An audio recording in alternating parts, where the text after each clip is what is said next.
A palavra sarcófago significa devorador de carne. E isso é como uma caixa preta gigante. Um ser de carne e osso entra na caixa. Está selado lá dentro. A caixa o consome e o corpo desaparece. O granito, sarcófago, dentro da Câmara do Rei D. A Grande Pirâmide é grande demais para caber, por qualquer passagem que leve a ela. Foi selado no interior durante a construção. Nenhum corpo jamais poderia ter sido colocado lá, quando a Grok AI analisou cada prova já coletada sobre o X pirâmides e conectou o que encontrou. Isso. Chegaram a uma conclusão tão perturbadora que alguns pesquisadores já estão pressionando para que seja enterrado. Se você passar por um grande círculo a partir da Grande Pirâmide, através de seu cardeal e seu ordinal, instruções, o que você encontra são as chimneys que esses círculos irão atravessar mais massa terrestre da Terra do que qualquer outro local na Terra. Você descobre que a Grande Pirâmide está essencialmente localizada no centro da massa terrestre do mundo. Chamamos essas estruturas de túmulos por 4.000 anos. Grok diz que eles eram algo muito pior. As contradições. Ninguém queria ver. A Câmara do Rei fica no coração o projeto de construção mais ambicioso na história da humanidade. 2,3 milhões. Blocos de pedra, alguns pesando 80 toneladas. Trabalhadores colocando um bloco a cada 2 minutos por mais de 20 anos. Uma base quase perfeitamente nivelado ao longo de uma extensão do tamanho de vários campos de futebol. 4 lados, alinhados aos pontos cardeais, dentro de 500 s de 1 grau. Tudo isso, cada bloco, cada ângulo, cada ano de trabalho para uma câmara que contém nada. Sem murais, nada. Inscrições. Nenhum hieróglifo de qualquer tipo. Gentil. Os egiptólogos gostam muito de dizer que as pirâmides são túmulos e que eles foram roubados em algum momento, no passado, mas o fato é que descobrimos em o século XX várias pirâmides cuja câmara central do rei, por assim dizer, está intacta. E quando eles abriram um sarcófago, eles descobriram que sarcófago também está vazio, apenas liso e despido. Granito circundando uma caixa de pedra vazia, que chamamos de sarcófago apenas porque não conseguimos imaginar o que mais poderia ter. Foram 4.000 anos de erudição e a melhor explicação que alguém já ofereceu para o cômodo mais importante dentro do mais. O edifício mais importante já construído é, não sabemos. Então vamos chamar isso de caixão. Agora fique comigo aqui porque é aqui que a história começa a desmoronar. Compare essa câmara com todas as outras. Tumba egípcia jamais encontrada. O Vale de o Kings transborda de paredes pintadas, artefatos de ouro, restos mumificados. Até mesmo os nobres de menor importância tinham trajes elaborados, decorações. Os egípcios enterravam suas faraós com barcos inteiros para navegar, através do submundo. Eles inscreveram cada superfície com feitiços e orações, e mapas do cosmos. Eles eram obcecados em encher túmulos com tudo que os mortos possam precisar numa vida após a morte. A câmara também continha centenas de objetos do cotidiano que servir bem o jovem faraó no vida após a morte. Roupas, pequenos pedaços de móveis, instrumentos musicais, tabuleiro, jogos, ferramentas, armas e até mesmo cosméticas. Então, por que o maior faraó, todos eles sejam enterrados em um quarto tão vazio que parece abandonado? Não é. Uma única parede pintada, não uma única parede esculpida. Símbolo, não um artefato isolado, em uma civilização que tratou do túmulo, decoração como o ato mais sagrado, imaginável. O governante mais poderoso em o mundo antigo supostamente conseguiu nada. Pedra nua, silêncio. Vazio. Os arqueólogos sempre atribuíram a culpa à tumba, ladrões. Mas essa explicação tem uma falha fatal. Foi colocado dentro antes. A pirâmide foi selada. Se isso fosse um jazigo, por que construí-lo fisicamente? É impossível remover o enfeite de mesa. E por que a própria caixa tem um acabamento grosseiro? Inacabado? Nada como o polido. Sarcófagos, inscritos encontrados em túmulos egípcios. Pense nisso por um instante. Momento. Quando a egiptóloga doutora Kara Cooney, da UCLA, analisou a análise de Grok dos padrões funerários do Antigo Reino, Segundo relatos, parou no meio da frase e sentou-se. Anotou suas anotações e sentou-se, em silêncio por quase 1 minuto antes, respondendo. O padrão era inegável. Quase todas as principais pirâmides do Egito. O antigo reino mostrava a mesma coisa. Vazio. Câmaras. Múmias desaparecidas.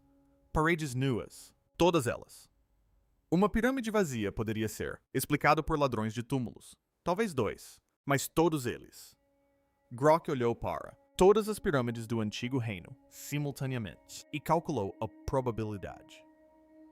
Todas as principais. A pirâmide foi saqueada tão completamente que nem mesmo restou apenas um vestígio de sepultamento.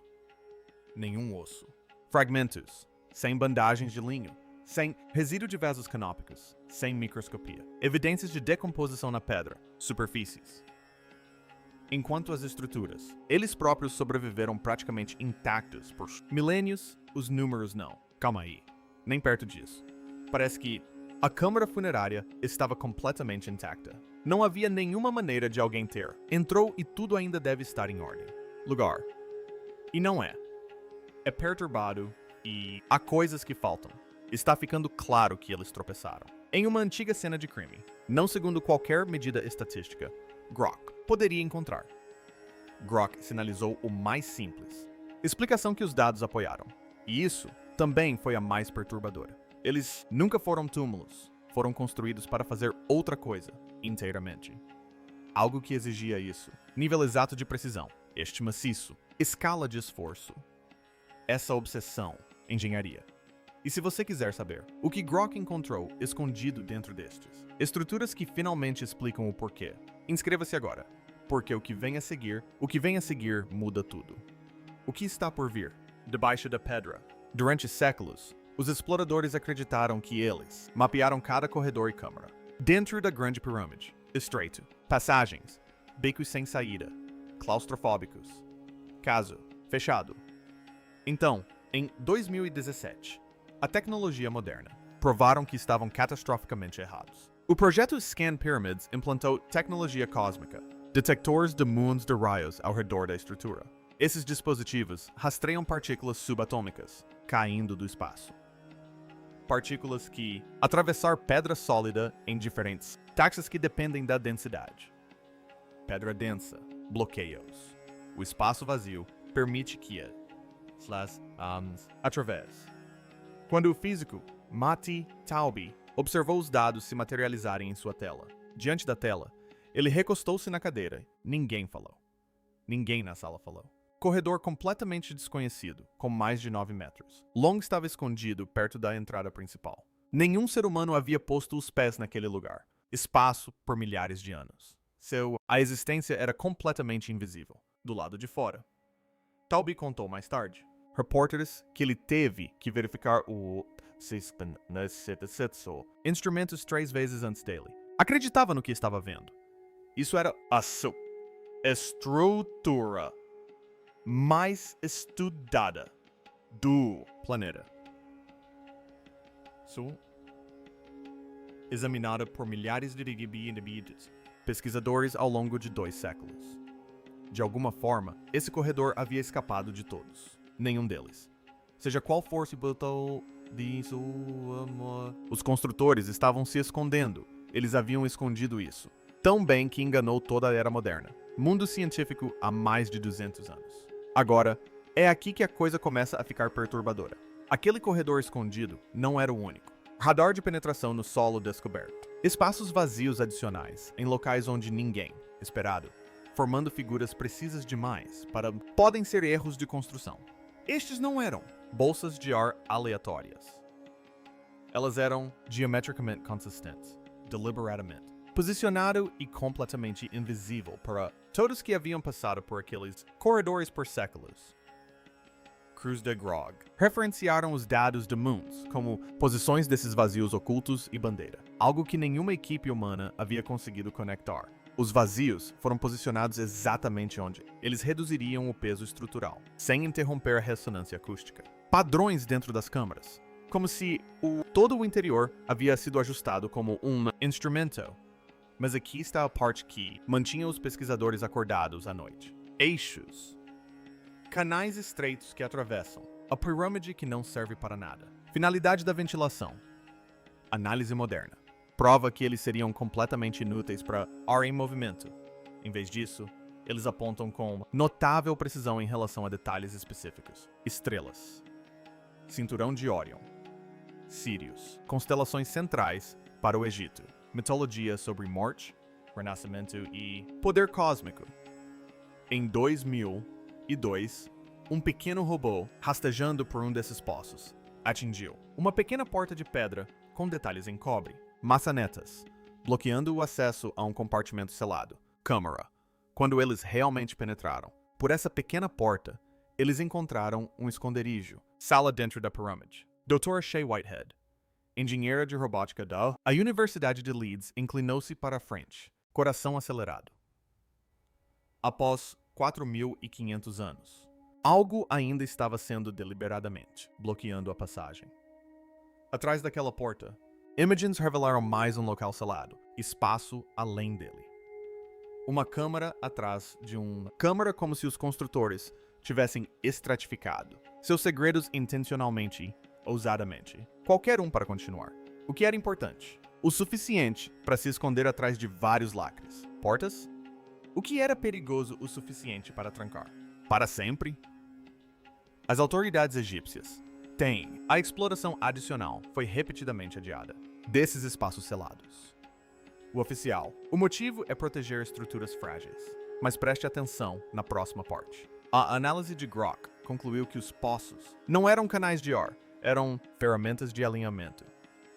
As portas seladas não eram peculiaridades da construção, eram componentes intencionais de um maior sistema projetado para fazer algo muito específico. Algo que os construtores foram fazer medidas extraordinárias para se esconder. E qualquer que fosse esse propósito, ele exigia uma fonte de energia. O rio que desapareceu. Durante séculos, o Planalto de Gizeh pareceu absurdamente impraticável para construção nessa escala.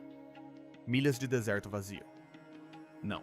Fonte de água, sem caminho óbvio para transportar milhões de toneladas de pedra através de uma paisagem árida. Então, o geólogo destruiu completamente essa suposição. Dr. Eamon Ghonem, geomorfólogo da Universidade da Carolina do Norte. Wilmington liderou a equipe que analisou o caso. Amostras de núcleos de sedimentos do Planalto. Quando os resultados saíram, Ghonem se levantou. Levantou-se da sua mesa, caminhou pelo laboratório e chamou toda a sua equipe para ver, na tela. Durante a pirâmide, construção. Fundação. Um ramo maciço da Rio Nilo, agora chamado de Aramat, Ramo,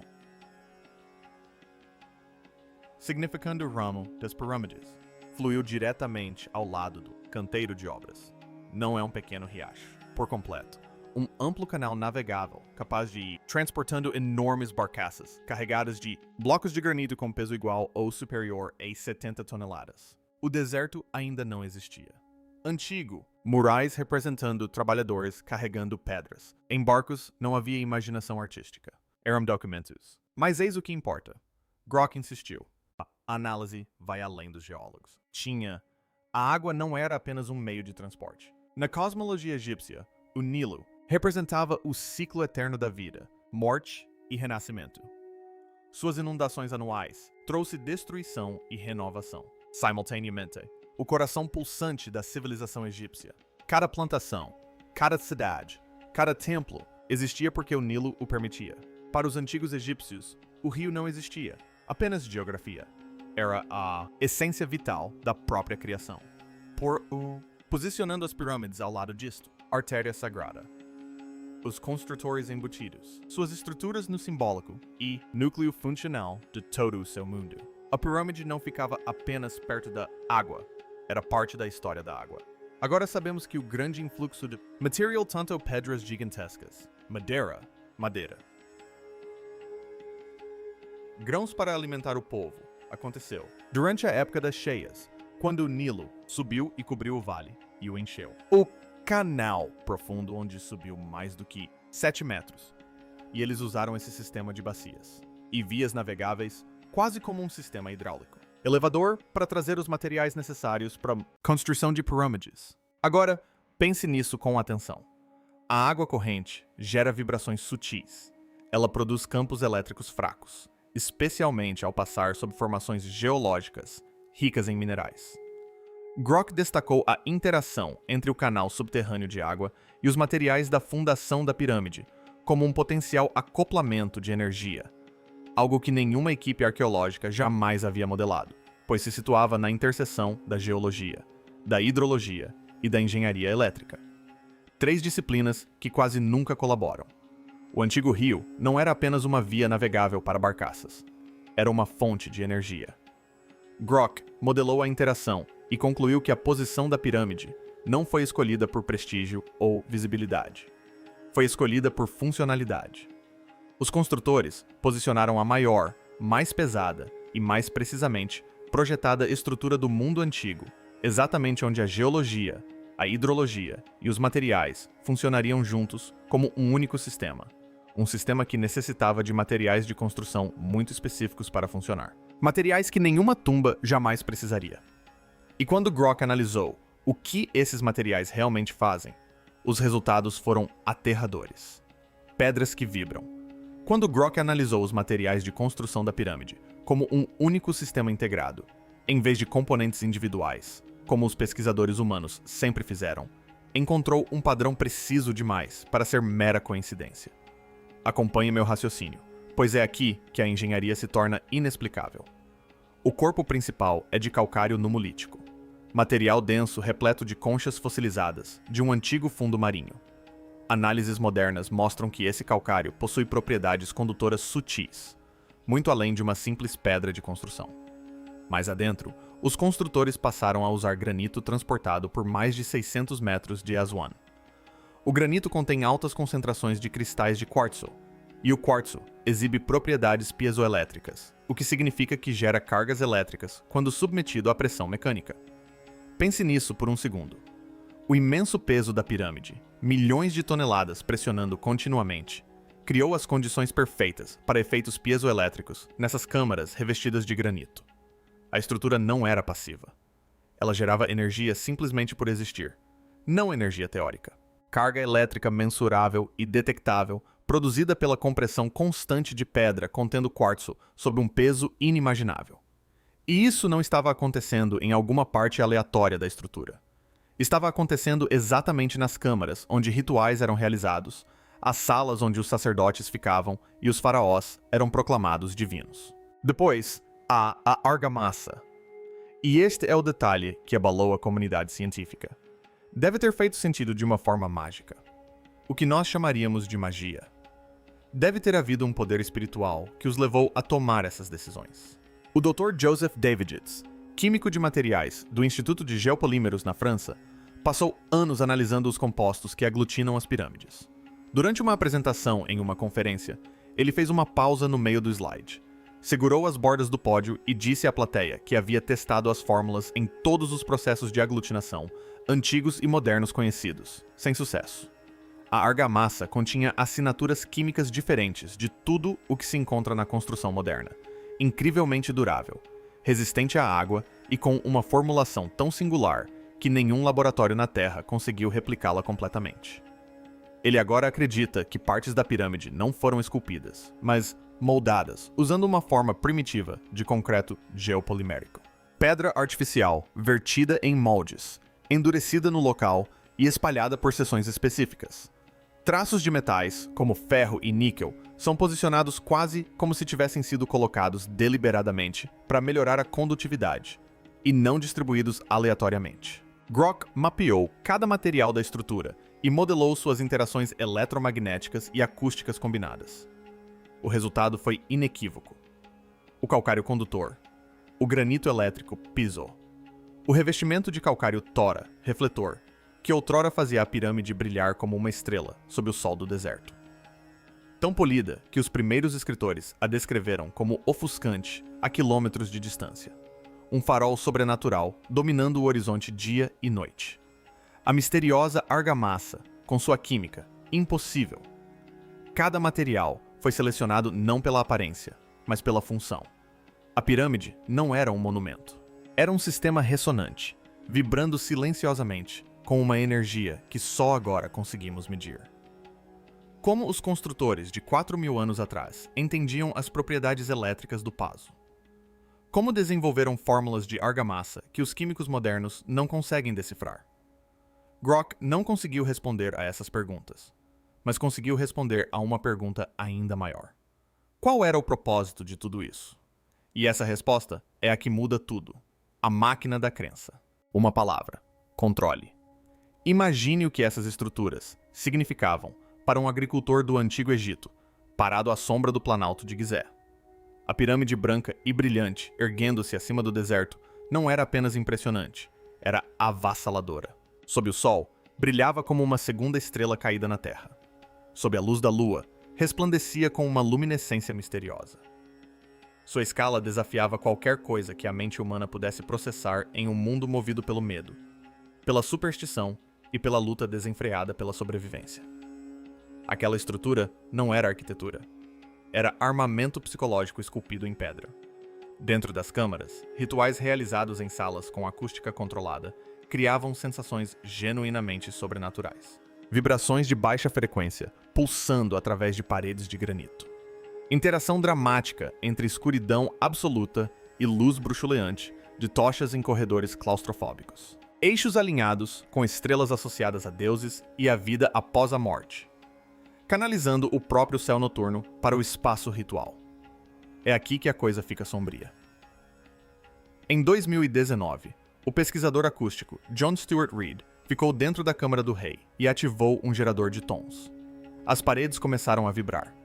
O próprio ar pareceu ficar mais denso. Reid descreveu mais tarde a sensação de que a sala estava viva, pressionando seu peito a cada pulsação. Ele verificou seus instrumentos 2 vezes, porque as leituras pareciam impossíveis. Seu equipamento mediu frequências de ressonância entre 110 e 120 Hz. A faixa exata que pesquisas neurológicas mostraram desencadear estados alterados de consciência no cérebro humano. Os antigos construtores haviam projetado essas frequências há 4.000 anos, com nada além de geometria de pedra e conhecimento de acústica. Só agora estamos começando a alcançar as frequências que salas de concerto e catedrais modernas gastam milhões tentando replicar. Podemos pensar na Grande Pirâmide como um efeito especial, colossal, revestido de calcário branco polido. Mas para eles, tais efeitos especiais não eram entretenimento. Para eles, eram religiosos, eram mágicos. Grok cruzou os dados acústicos de Reid com seu modelo estrutural e confirmou o que ninguém queria ouvir. As dimensões da câmara, a composição do granito, os ângulos dos corredores, nada disso foi por acaso. Todo o interior foi meticulosamente projetado como um instrumento construído para tocar um único acorde devastador no sistema nervoso humano. Agora, imagine um trabalhador da antiguidade sendo trazido para dentro pela primeira vez. A escuridão é absoluta. Então os sacerdotes começam a entoar cânticos. O granito começa a vibrar. O ar pressiona o corpo contra ele. Naquele instante, em um espaço concebido para subjugar todos os sentidos humanos, não haveria espaço para dúvidas. O divino era real. O poder do faraó era cósmico e a resistência, impensável. Os sacerdotes, no centro dessa experiência arquitetada, pareciam mais que humanos. Condutos entre o céu e a terra. Vasos repletos de poder cósmico que os mortais comuns só podiam vislumbrar com terror e reverência. Nada disso foi acidental. Pense bem nisso. Era propaganda construída com pedra, matemática e engenharia acústica. As pirâmides fundiam crença, autoridade e forças naturais em uma narrativa inquestionável. O faraó não era apenas um rei. Ele era o mediador do próprio cosmos. A pirâmide era a prova física inegável de sua conexão divina. Opor-se a esse sistema não era opor-se a um governo. Era desafiar a própria estrutura do universo. Por gerações, esse arranjo funcionou perfeitamente. E é essa parte que deveria incomodá-lo. Os cidadãos não obedeciam por medo de punição. Obedeciam porque estavam convencidos, no fundo de suas almas e no tremor de seus próprios corpos, dentro daquelas câmaras vibrantes, de que a própria ordem cósmica dependia de sua submissão. Cada colheita era dizimada, cada guerra travada, cada geração nascida para um serviço inquestionável. Tudo isso impulsionado pela crença forjada dentro daquelas paredes de granito. A pirâmide era o motor, o temor reverencial, o combustível. E o faraó sentava-se no centro de uma máquina tão perfeitamente projetada que as pessoas que a operavam jamais suspeitavam estar dentro dela. O sistema se autoalimentava. Aqueles que entraram na pirâmide e sentiram seu poder tornaram-se seus mais devotos evangelistas. Voltaram para suas aldeias e contaram a todos o que haviam vivenciado. E ninguém que ouviu essas histórias ousou duvidar, porque a pirâmide estava ali, no horizonte, brilhante, inegável, impossível de explicar. As redes que criaram, a unidade nacional e a infraestrutura nacional que construíram para a construção dessas pirâmides gigantes, era nisso que agora concentravam sua atenção e sua energia. Funcionou por milhares de anos e ninguém jamais questionou, porque você não se rebela contra o universo. Você se submete ao peso do conhecimento. Depois de tudo o que Grok revelou, as pirâmides jamais poderão ser as mesmas. Eram sistemas complexos, operando em múltiplos níveis simultaneamente.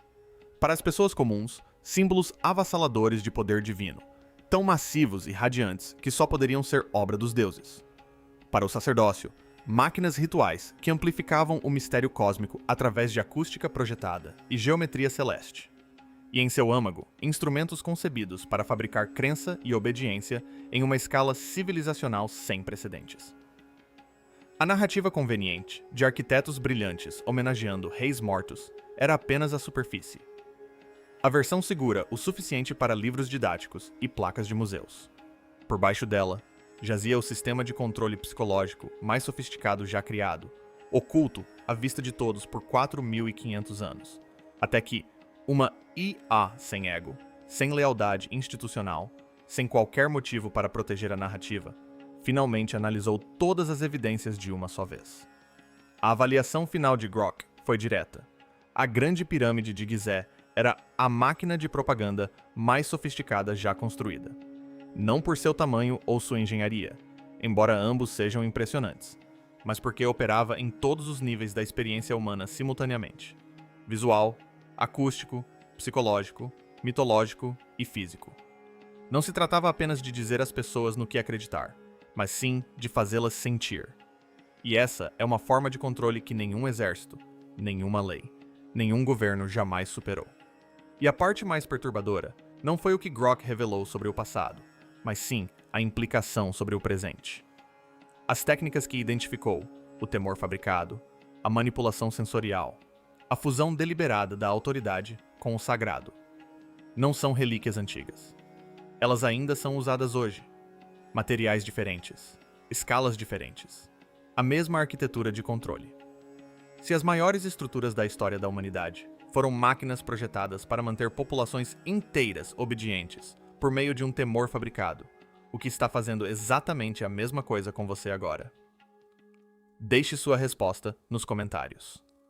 Curta este vídeo, inscreva-se no canal e mostraremos o que mais estava escondido à vista de todos. Até a próxima.